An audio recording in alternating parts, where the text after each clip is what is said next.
bundok na yan. Ang ganda eh, parang bundok. Kabila niyan dagat. Ha? Kabila din yan dagat. Ay, oo. Kasi may daan, may galing Subic, pwede ka rin dumaan dyan sa ano na yan, palusot dito. Okay. Galing dun sa banda nila Nining, dun sa piyanan niya. Dyan ka lang lulusot. Yung sasakyan. Susub-sub ka dyan mamaya, tingnan mo lang.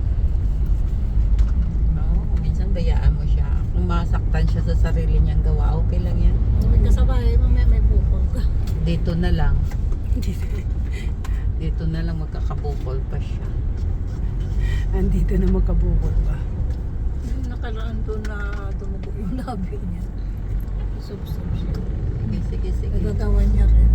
Kasi hindi kami makabuhay. May trek sa araw na. Yan, dito lusot. Ay, oo. So, galing doon kila Nining, pwede pala lumusot dyan. Di ba ni? Kaya lang maliit lang daan. Masikip. Maliit lang ang daan. Kasi parang back road siya. Pero siguro baka mas malapit.